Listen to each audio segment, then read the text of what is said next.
big hi to everyone out there. Raghavendra, Sachitanandan, Anirudh and myself Amit Krishna. We four have opened up a channel, and the reason why we have teamed together is to bring in a variety of ideas and topics into the videos that we are going to post in future. And like for everything we do, let's hope for the best and see how far it's going to go good. And the first one is going to be from my friend Anirudh. It is nothing topic specific, it's a generalized one. Hope you'll enjoy it.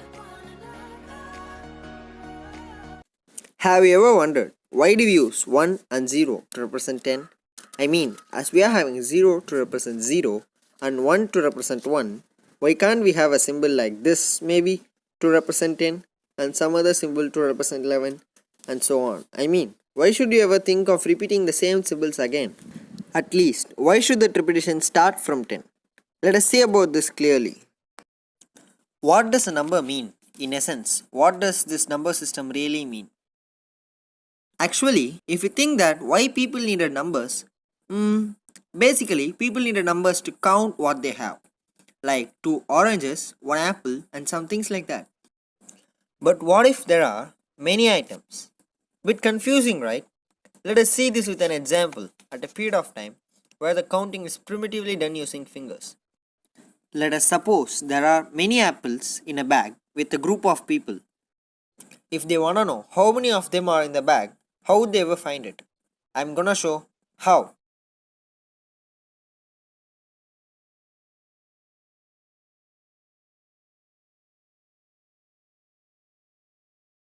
When they start counting, the first person would be increasing his open fingers count one by one.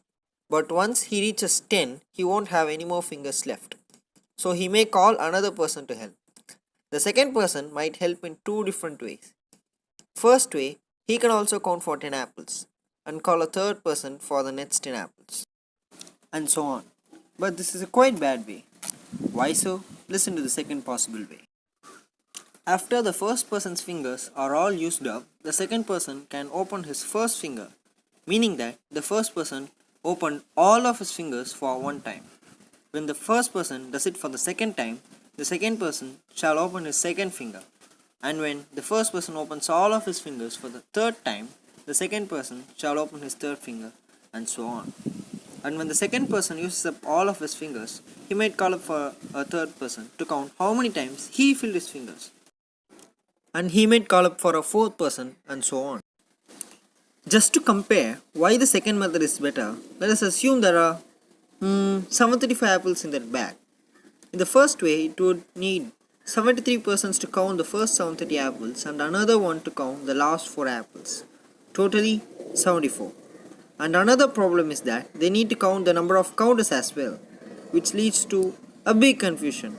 But in the second case, there would be only need of 3 people. Where the first person would be having 4 open fingers, the second one would be having 3 and the third one 7. Cool, right? Which just represents the number like we use it today.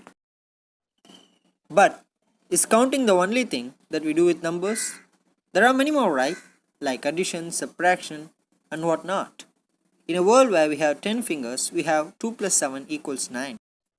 But maybe in a planet where aliens have 8 fingers, the counting might look different, right?